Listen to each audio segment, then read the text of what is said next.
우리 말씀 보시겠습니다. 민수기 11장 우리 23절 말씀입니다. 민수기 11장 23절 우리 한 목소리로 봉독하시겠습니다. 다 같이 읽겠습니다. 여호와께서 모세에게 이르시되 여호와의 손이 짧으냐 내가 이제 내 말이 내게 응하는 여부를 보리라. 아멘. 여호와의 손이라는 제목으로, 하나님의 손이라는 제목으로 말씀 증거하겠습니다. 어떤 성도가 목사님께 굉장히 고민하고 있었던 말씀의 한 부분을 여쭙다고 합니다. 그게 뭐였냐면 이미 하나님이 이 가룟유다라는 사람이 예수님 팔 것을 다 알면서 왜 제자로 선택했습니까? 이렇게 목사님께 물었다고 합니다. 우리 그런 고민들 참 많이 하죠. 미리 다 아시는데 왜 이런 일들이 일어나게 하실까? 살면서 다 전쟁 일어날 거 아시는데 왜 이런 거 일어나게 하실까? 근데 목사님께서 곰곰이 생각하다 다른 답을 하셨다고 합니다. 저는 그것보다 더 이상한 것이 한 가지 있습니다. 그것은 주께서 왜 나 같은 아무것도 아닌 사람을 택했는지 모르겠습니다. 그게 더 의아했던 거예요.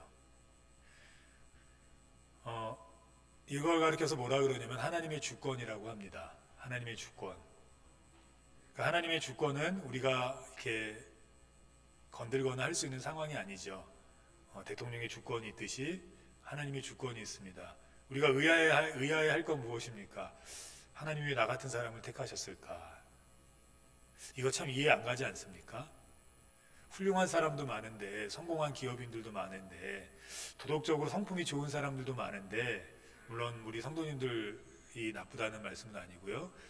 도덕적으로 성품도 좋으시고 뭐 여러 가지 방면이 좋으시지만 그럼에도 불구하고 하나님 앞에 섰을 때 왜 하나님께서 나 같은 사람을 선택하셨을까? 이렇게 고민될 때 있지 않으십니까? 특별히 어느 때 그렇게 느낍니까? 우리가 주님을 이렇게 기도하다가 아니면 말씀을 읽다가 아니면 예배를 드리다가 강건적으로 하나님의 임재를 경험할 때 그걸 많이 느껴요. 그래서 이렇게 은혜 받으면 공통적으로 모든 성도들에게 나타나는 반응이 있습니다. 그게 뭡니까? 울지요. 막 울어요. 나를 선택해 주신 은혜에 감사해서 막 울고, 나 같은 죄인을 왜 선택해 주셨는지에 의아해서 막 울고, 지금까지 인도해 주신 그 하나님의 은혜에 감사해서 막 울고, 눈물이 떠나진 않습니다. 하나님을 만날 때 우리가 우는 가장 큰 이유는 하나님 외에 나 같은 죄인을 선택했는가라는 그 의문 때문입니다. 이사야서에 보면 이사야가 하나님을 딱 만났을 때 가장 먼저 한 고백이 있습니다. 이사야서 6장 5절을 보니까 그때 내가 말하되 화로다 나여 망하게 되었도다. 나는 입술이 부정한 사람이요 입술이 부정한 백성 중에 거하면서 만군의 여호와의 신왕을 배웠습니다. 하나님 만났을 때 하나님이 왜 자신을 선택했는지를 몰랐어요.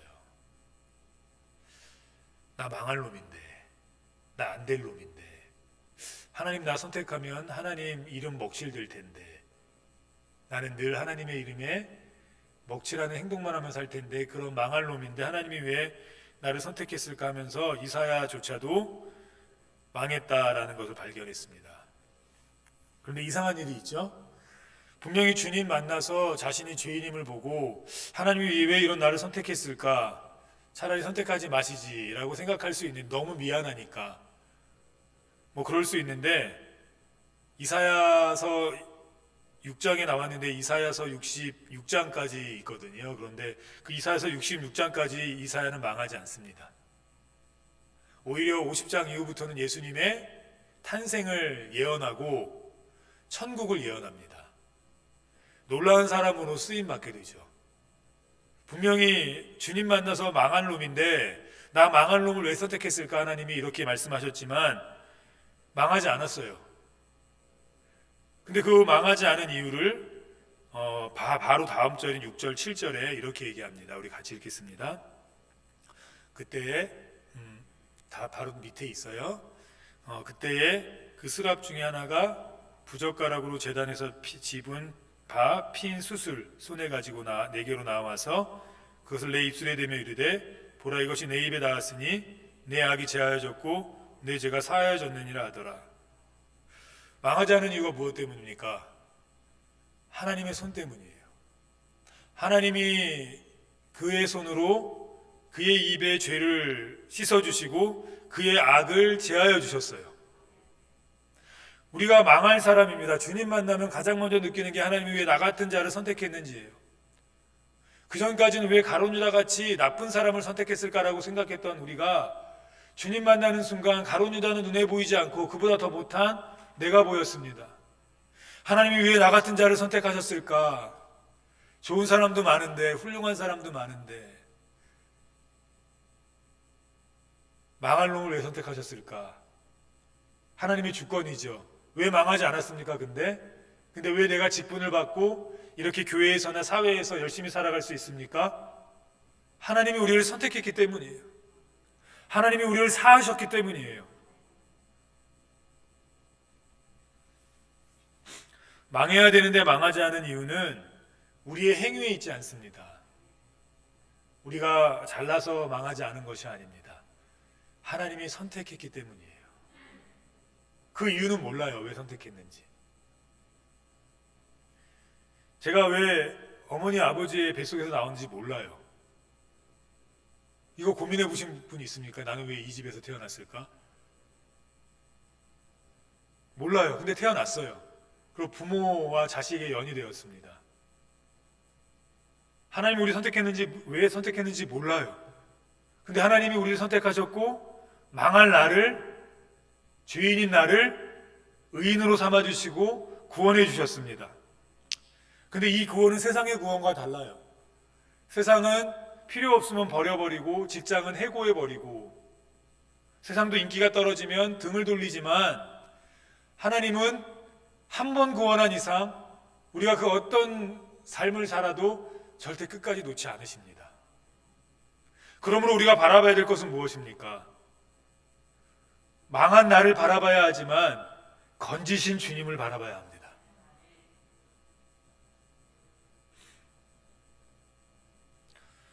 원래 이스라엘 백성은 구원이 부자들에게만 있다고 생각했습니다. 왜냐하면 재물 하나님이 주시는 것이라고 생각했기 때문에 그런 사상이 깊게 박혀 있어서 가난한 사람들은 하나님께서 저 사람들이 뭔가 죄를 지어서 저런 거고 부자들은 하나님께 복을 받아서 그런 거라는 생각이 깊이 팽배하게 뿌리박혀 있었어요. 그런데 예수님께서 제자들에게 부자가 천국에 들어가는 것이 낙타가 바늘귀에 들어가는 것보다 어렵다고 얘기를 하거든요. 그랬더니 이제 제자들이 이렇게 반응합니다. 마가복음 10장 26절에 보니까 제자들이 매우 놀라 서로 말하되 그런즉 누가 구원을 얻을 수 있을까? 무슨 말입니까? 부자들도 구원을 못 얻는다면 아무도 구원 못 얻는다는 거죠. 그들의 사상 속에 있는 그런 생각으로 비추어 보았을 때. 그런데 27절에 이렇게 얘기합니다. 이거는 부자가 구원 못 받겠다고 얘기한 의도가 아닙니다. 사실은 27절 같이 읽겠습니다. 예수께서 그들을 보시며 이르시되 사람으로는 할 수 없으되 하나님으로는 그렇지 아니하니 하나님으로서는 다 하실 수 있느니라. 누가 하실 수 있습니까? 하나님으로는 하실 수 있어요. 그래서 우리가 사는 거예요. 하나님은 다 하실 수 있어요. 그래서 우리가 일어서는 겁니다.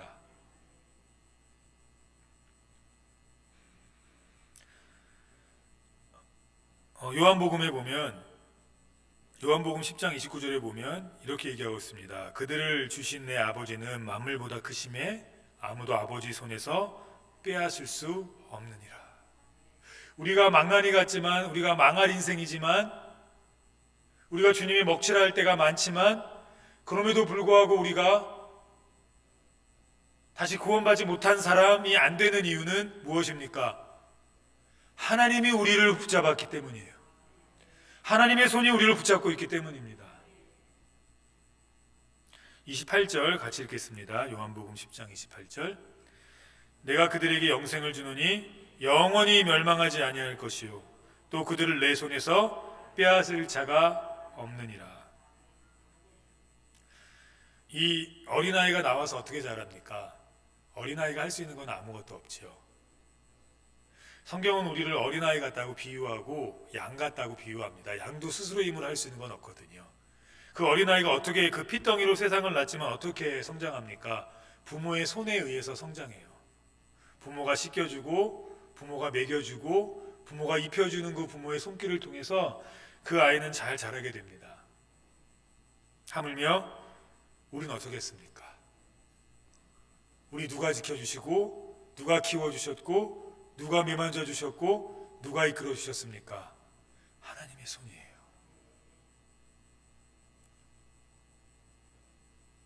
우리에게 양식을 공급해 주셨고 원수가 올 때 막아 주셨고 시험에 빠졌을 때 건져 주셨습니다. 이 하나님이 지금도 계십니다. 그러면 우리가 믿음을 보존할 수 있는 이유, 우리가 심령이 연약하지만 아주 멸망의 자리로 갈 수 없는 이유는, 그리고 우리가 결국 하늘나라에 갈 수 있는 이유는 우리에게 그 무엇이 있어서가 아닙니다. 하나님의 손이 우리를 선택했기 때문이에요. 제자들이 승리를 맛보고 나서 오병이어의 기적을 보고 너무 승리의 도취가 됐습니다. 그리고 이제 예수님께서 먼저 가라 그래서 배를 타고 먼저 가지 않습니까? 그러다 풍랑을 만났죠. 뭐든지 다 할 것 같았습니다. 왜냐하면 그 보리떡, 맛없는 보리떡이랑 그 멸치 같은 맛없는 생선 5마리랑 보리떡 2개로 5,000명을 배불리 먹였는데 굉장히 맛있게 먹지 않았습니까? 배불리 먹었다는 건 맛있게 먹었다는 의미이기도 합니다. 그러니까 그 맛없는 음식이 맛있게 됐고 아무것도 아닌 게 풍부함이 됐습니다. 뭐 이것보다 더 큰 게 어디 있습니까? 경제적 대통령인데요. 지금 모든 세계가 원하는 대통령이 어떤 대통령입니까? 도덕적인 대통령이 아니죠. 경제적인 어떤 그런 것을 일으킬 수 있는 대통령 아닙니까? 근데 지금 예수님이 그 일을 했습니다. 그러니까 예수님을 따르던 여당이죠. 제자들이 얼마나 신이 났겠습니까? 승리에 도취됐어요. 그리고 배를 타고 갑니다. 그 흥분이 가라앉지 않았는데 뭐가 불기 시작합니까? 풍랑이 불기 시작하고 거기에는 숙련된 어부들도 있었습니다. 뭐 이 정도쯤이야 이길 줄 알았어요. 왜냐하면 예수님의 능력도 보았고 자신은 예수님의 제자들이고 또 자신의 제자들 형제들 중에는 바다에 능숙한 어부들도 있고, 근데 아무것도 못했어요. 할 수 있는 게 아무것도 없었어요. 너무 처음에 그들의 승리의 마음과는 달리 그들은 점점 작아져만 갔고 두려워져만 갔습니다. 그래서 그들의 손으로는 할 수 있는 것이 그들의 실력과 그들의 손으로 할 수 있는 것이 아무것도 없었어요. 허둥지둥 될 때 바다 저편에서 무언가 형상이 걸어오고 있었습니다. 귀신인 줄 알았죠? 근데 예수님의 음성을 듣고 예수님인 걸 알아차렸어요. 이때 베드로가 예수님께 이렇게 얘기합니다. 마태복음 14장 28절 같이 읽겠습니다. 베드로가 대답하여 이르되 주여 만일 주시어든 나를 명하사 물 위로 오라 하소서 하니, 지금 베드로가 죽을 지경이거든요. 그러니까 사람의 힘으로는 할 수 없는 상황이었습니다. 그리고 두 대비를 보여줍니다. 사람으로서는 아무것도 할 수 없는 상황과 하나님으로서는 모든 것을 할 수 있는 상황을 보여주는 겁니다. 그리고 성경은 아무것도 할 수 없는 사람이지만 주님의 손에 붙들리면 아무것도 할 수 없는 상황 속에서 할 수 있음을 보여줍니다. 예수님 말씀하시네요. 29절 같이 읽겠습니다. 오라 하시니 베드로가 배에서 내려 물 위로 걸어서 예수께로 가되, 분명히 아무것도 할 수 없는 상황이었거든요. 손조차 쓸 수 없는 상황이었습니다. 근데 예수님 한마디 하세요. 오라. 그랬더니 정말 걸어가요. 여기서 자유신학자들은 정말 걸었을까? 뭐 이런 얘기를 합니다. 지금 중요한 건 정말 걸었을까 아닐까가 아니에요. 주님이 오라 하셨더니 걷게 된 겁니다. 누가 한 겁니까? 베드로가 한 게 아닌 거 전적으로 아시겠죠? 누가 하신 겁니까? 주님, 예수님이 하신 거예요. 그런데 걷는 도중에 베드로가 주변을 보니까 자신의 힘으로 감당할 수 없는 상황들이었잖아요. 아까 그 상황이 갑자기 주마등처럼 스쳤습니다. 그런 순간 어떻게 됐습니까? 물로 다시 빠졌어요. 막 두려웠습니다. 왜 두려웠습니까? 왜 바람과 풍랑을 보고 두려웠습니까? 아까 배 위에서 경험하지 않았습니까? 그 상황과 그 환경은 자신의 힘으로 할 수 있는 것이 아니라는 것을 깨달았기 때문이에요. 그래서 무리를 걷고 있었지만 주변의 풍랑과 바다, 파도를 보았을 때 이건 내 힘으로 감당할 수 있는 일이 아닌데, 내 힘으로 할 수 있는 것이 전혀 없는데 라고 생각하는 그 순간 그는 물로 빠졌습니다. 마태복음 우리 이거 30절을 보면 이렇게 얘기합니다. 바람을 보고 무서워 빠져가는지라. 자, 이때 베드로가 어부였으니까 수영 잘하지 않았습니까? 자신의 실력이 있었거든요. 바다에 대한 지식이 있었습니다. 수영한다고 물 안 먹었을까요?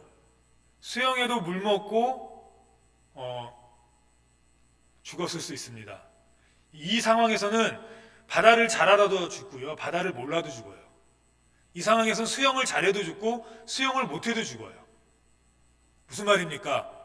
사람의 힘으로는 할 수 없는 거예요. 사람의 힘으로는. 우리가 자녀를 키우다 보면 생각대로 안 되지 않습니까? 생각대로 안 되더라고요. 될 것 같은데 참 안 돼요. 그래서 늘 한계에 부딪혀요. 5명 정도 키우면 그래도 전문가라고 생각했는데 전혀 그렇지 않아요. 어떤 부모들은 저한테 이렇게 전화 와서 상담을 하기도 하거든요. 그러니까 그 이유는 하나예요. 선생님은 5명 있지 않습니까? 남자애만 4명이지 않습니까? 어떻게 키우시는 거예요? 대답할 게 근데 별로 없어요. 별로 없어요. 왜냐하면 잘 키우는 것 같은데, 생각대로 키우는 것 같은데 어느 때마다 큰 바위와 같은 벽에 걸리거든요. 그럼 어떻게 해야 될지 모르겠어요. 이 상황에서 어떻게 해야 될까? 내 힘으로도 안 되고 내 기술로도 안 되고 아무것으로도 안 되는 거예요. 5명 정도 이 정도 키웠으면 될 줄 알았는데 여전히 앞이 막막해요.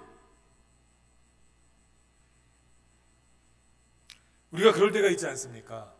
사업도 하다 보면 잘 되는 것 같은데 정말 사람의 힘으로 안 될 때가 있어요. 안 될 때가 있어요.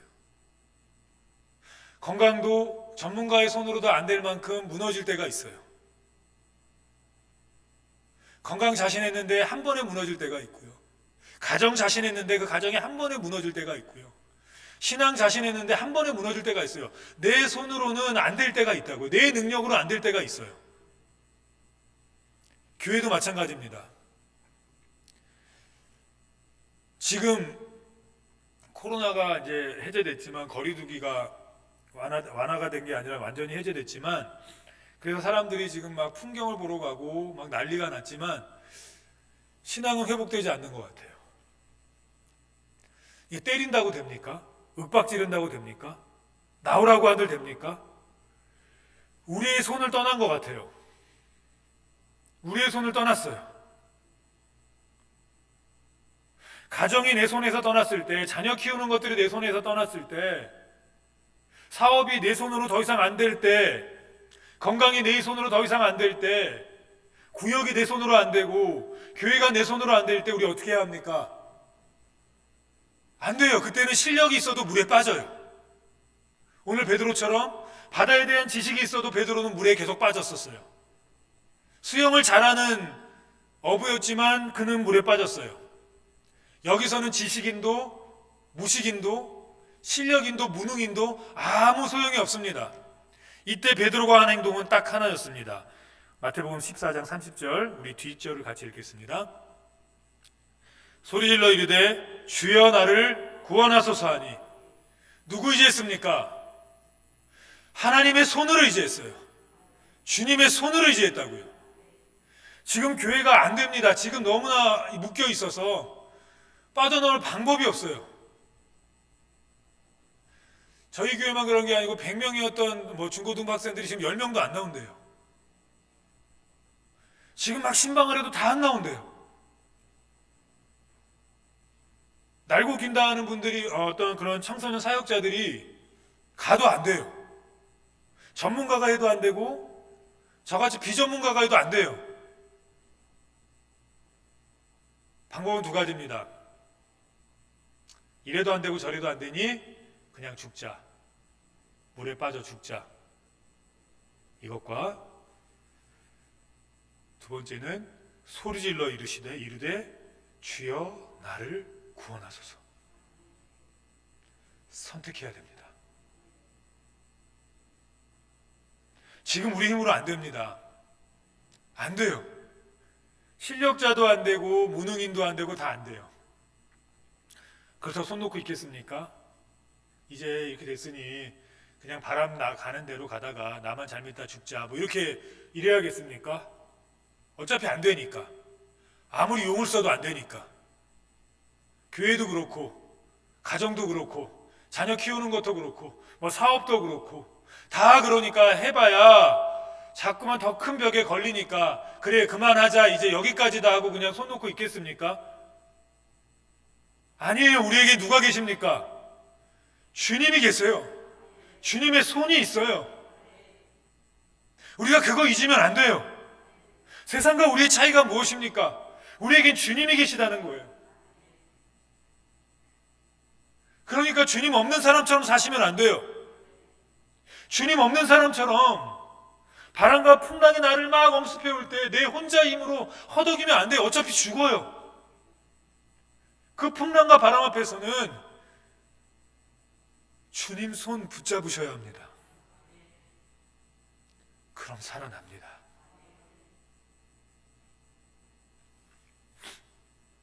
위기가 기회라고 하지 않습니까? 근데 위기는 위기인 것 같아요. 요즘에는 보니까요. 근데 우리에게는 위기가 기회가 될 수 있습니다. 주님의 손이 있기 때문이에요. 주님의 손 붙잡으면 우리 일어설 수 있습니다. 예레미야서에 보면 예레미야가 한 번은 어떤 곳에 갔는데 토기장이가 이게 진흙을 이겨서 그릇을 만드는 모습을 봅니다. 그릇을 뭐 이렇게도 만들고 저렇게도 만들거든요. 근데 그러다가 또 어떤 그릇은 파손이 되기도 합니다.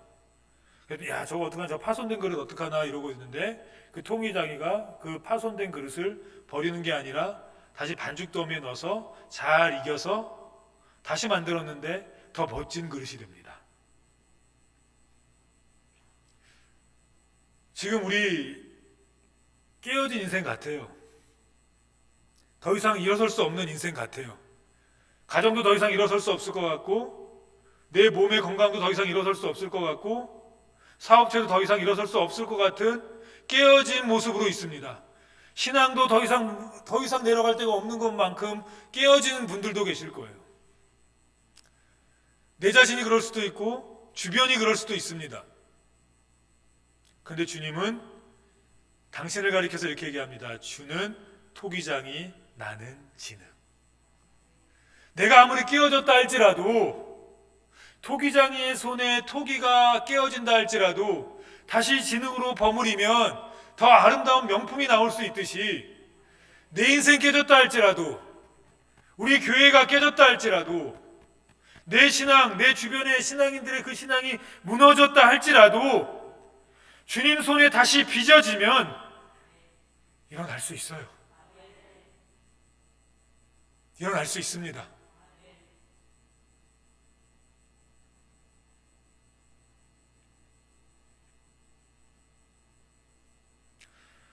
저에게 굉장히 심적 부담감이 있습니다. 그게 뭐냐면 지난주에 그래도 투표를 해주셔서 담임 목사로 이제 노회에 갔다 왔고요. 노회에서도 허락을 해주셔서 이제 총회 허락을 받고 그리고 이제 담임 목사식을 하면 됩니다.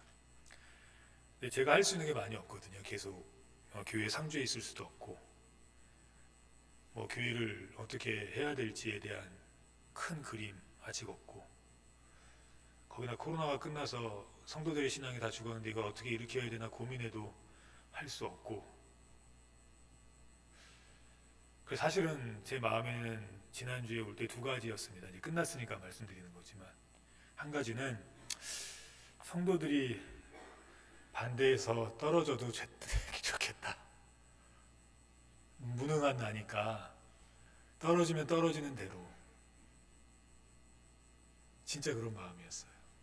떨어지면 떨어지는 대로 그냥 그렇게 뭐 개척하면 되지 개척해서 안 되면 그냥 뭐 자비랑 사역자로 살면 되지 이런 마음이 컸고요. 또 한 가지는 이렇게 무능하고 능력 없는 나지만 하나님이 성도들의 마음을 감동시켜서 뽑아주시면 하나님이 하시겠지. 하나님이 하시겠지. 라는 두 가지 마음이 있었어요. 그래서 사실은 주변에 이렇게 물어보니까, 뭐 친구 목사나 아니면 이제 주변에 물어보니까 그런 어떤 담임 목사 청을 받게 되고, 그래서 이제 그 투표를 할 때 한 3-4달 전부터 준비 기도한대요. 3달 전부터 되게 해달라고. 저에게는 그런 마음이 없었겠습니까? 있었겠죠. 뭐 빚이 있는 교회니까 뭐 오기 싫기도 하겠지만, 또 저를 어려서부터 본 분들이 계시니까 목소리 인정 안 할 수도 있어서 오기도 싫었겠지만, 저는 기도 안 했습니다. 일부러. 뭐 기도한다고 될 수도 있겠죠. 근데 성경을 딱 보니까 다른 기도는 했어요. 근데 이 목사 청빙에 관한 기도는 한 번도 안 했습니다. 왜냐하면 성경에 보니까 하나님이 선택하실 때 그냥 선택하셨더라고요. 하나님이 주권적으로 선택하셨어요. 아브라함이 기도 준비를 많이 해서 그가 거룩해서 선택한 게 아니고요. 그냥 하나님이 선택하셨어요. 하나님이 선택한 사람들 보니까 그가 인격이 좋아서 실력이 좋아서 기도를 많이 해서 영적으로 풍부해서 선택한 사람들도 있겠지만, 하나님이 선택한 분들 보니까 그냥 선택한 다음에 쓰시기 시작하시더라고요. 그래서 그냥 저도 기도 안 했어요. 하나님의 뜻이지. 하나님이 선택하면 선택하는 거고 아니면 마는 거지. 굳이 내가 막 목매달아서 억지로 하나님 나 좀 안 지켜주시면 나 자살할 거예요 뭐 이래서 하나님 협박해서 대봤자 교회 망하기밖에 더 하겠습니까? 오로지 누구의 손에 달린 겁니까? 교회는 하나님의 손에 달린 거예요.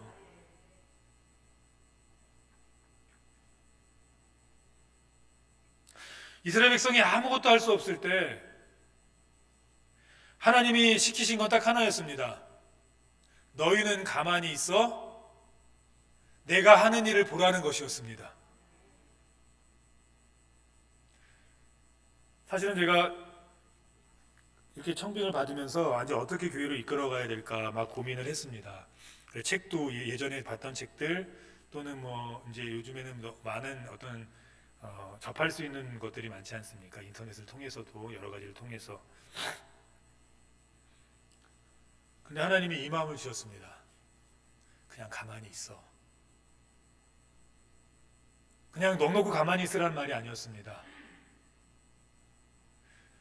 어렸을 때처럼 기도에, 요즘 말로 하면 기도에 몰빵하고 말씀에 몰빵해. 오늘 베드로처럼 내 힘으로는 이 상황을 일으킬 수 없고 내 힘으로는 아무것도 할 수 없으니 주여 나를 구원하옵소서라고 부르짖으라는 마음을 강하게 주셨습니다. 지금 우리 교회가 다시 일어설 수 있는 방법은 하나밖에 없어요. 주님 우리 교회를 구원하옵소서라고 부르짖는 성도들이 있으면 됩니다. 부르짖어서 주님 손 붙잡는 수밖에 없어요. 지금 일어설 수 있는 방법이 없다고요. 지금 청소년들이 다시 교회로 올 수 있는 방법이 없어요. 아이들 가서 전도한다고 말 안 들어요. 사탕 하나 준다고 안 옵니다. 오히려 변태라고 신고해요. 청년들 귀뚱으로 듣습니다. 그렇다고 우리 손 놓고 있을 수는 없지 않습니까? 어차피 안 되니까 우리만 살고 쟤네들은 다 죽으라고 놔두면 안 되지 않습니까? 지금 우리 성도들 중에서 신앙적으로 힘들어하는 성도들 너무 많습니다. 이제 스스로 힘으로 걸어 나올 수 없는 성도들이 너무나 많아요. 그렇다고 담임 목사님께서 전화 안 하시는 줄 아십니까? 전화 다 하세요. 근데 그래도 안 나와요. 왜요? 못 나오겠는 거예요. 일어설 수 있는 힘이 없는 거예요. 근데 그대로 놔두잖아요? 그럼 다 죽어요. 예전에 신앙이 아주 풍부했고 날아다녔던 분도 죽고요. 신앙이 없던 분도 다 죽어요. 그런 풍랑 속에서는. 그럼 어떻게 해야 됩니까? 지금 같이 물속에 빠지고 있는 우리지만 우리라도 먼저 주님 구원해 주십소서라고 기도해야 돼요. 주님 손 붙잡아야 돼요. 중보기도 해줘야 돼요. 그 성도들을 위해서. 일으켜 달라고. 하나님 다시 그 신앙 일으켜 달라고. 다시 우리에게 예전과 같은 부흥을 일으켜 달라고.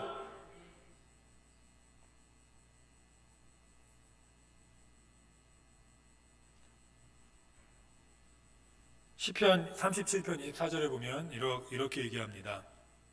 그는 넘어지나 아주 엎드러지지 아니함은 무엇 때문이라고 얘기합니까? 그 다음에 같이 읽겠습니다. 여호와께서 그의 손으로 붙드심이라. 그래서 우리는 끝까지 넘어지지 않아요.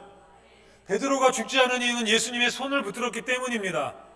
우리 죽지 않아요. 우리 교회, 우리 기독교 무너지지 않습니다. 무너지러 그럴 때마다 그 속에서 하나님 손 붙들고 하나님 끝까지 의지했던 사람들이 있었기에 지금까지 기독교가 이어졌습니다. 지금 우리 한국 기독교의 위기라고 얘기합니다. 그냥 있으면 그냥 죽습니다. 이제 우리가 아무것도 할 수 없지만, 실력으로도 할 수 없고 지금까지의 경험으로도 할 수 없고 그 어떤 것으로도 할 수 없지만 우리에겐 주님이 계십니다. 주님 손 붙잡아야 돼요. 주님 손.